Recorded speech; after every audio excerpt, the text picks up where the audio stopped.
Hello, my name is Lindsay Grant, and for my persuasive speech, I'm going to be talking about how puppy mills should be banned. I know we've all seen the commercials on TV of the Humane Society, the commercials that you have to look away from because it's too horrible to look at. The commercials where the dogs are covered in filth and kept in small cages. These commercials are showing you horrible scenes from puppy mills. According to the Humane Society, 10,000 puppy mills exist in the United States.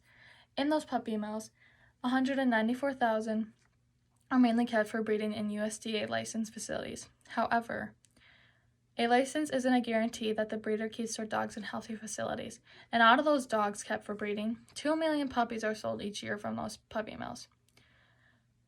First, I would like to talk about how there are bills wanted to be passed to help improve puppy mills. Then I will talk about backyard breeders.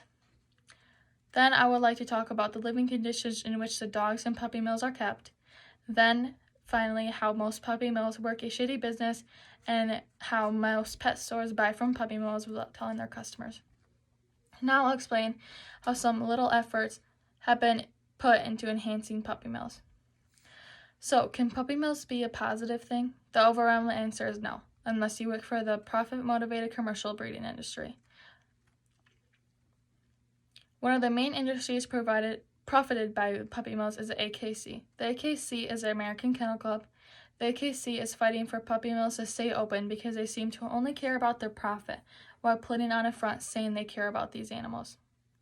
The AKC has shut down many bills which are trying to make puppy mills less miserable. For example, in Iowa, which has the second largest puppy mill industry in the United States, there was a bill trying to be passed that would triple the size of the dogs' cages, put flooring in the cages so the dogs weren't always standing on the wire, give the dogs more outdoor space, and have annual vet checkups.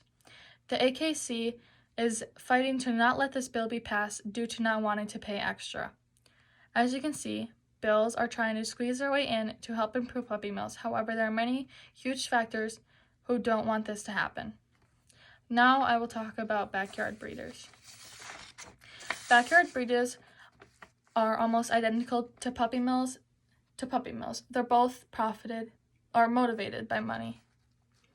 According to PAWS, continuously breeding animals for years to produce litters for profit still jeopardizes the animal's welfare. If you want to buy a dog from a good home, make sure there's no red flags. Some red flags of backyard breeders include selling purebreds or designer dogs at 6 weeks or less. Breeders who don't show the entire area where the dogs are being kept.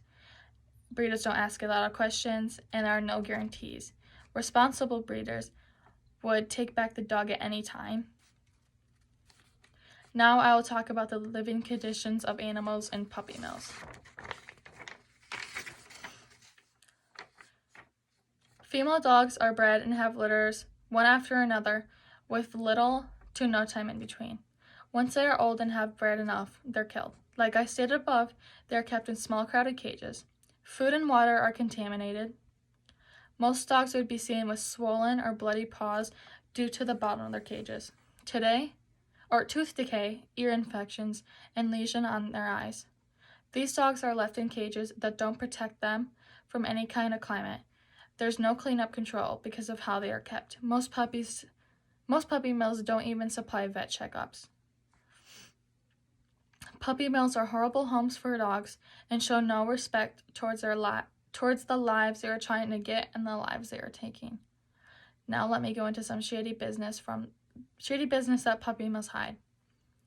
Puppy mills commonly sell through internet sales, online, classified ads, flea markets, and pet stores, according to the Humane Society of the United States. When purchasing dogs from pet stores or online, the dogs are very shy and have a hard time settling into a household because of the little human contact they were given, and not to mention illnesses and diseases they may be carrying. So if you happen to become an owner of one of these dogs, you could be saddled with astronomical veterinary bills in an animal who is emotionally and physically scarred, according to Congas in her article, Shut Down Puppy Mills. Another way the puppy mills are scamming is purchasing puppies over the internet and the owner not coming forward to meet the family they're giving one of their dogs to. A responsible and suitable owner would want to meet the family they are giving their dog to and make sure their family lifestyle is suitable for that dog. A responsible breeder would also be willing to show you how the dog you adopted was raised and who and what the dog was around. It would also be responsible for the breeder to show you the mother of the dog too, says the Humane Society. Puppy mills mainly just care about their profits, not about the dog's life, and are just worried about selling their dogs to gain their profit. Allow me to recap on why puppy mills should be banned.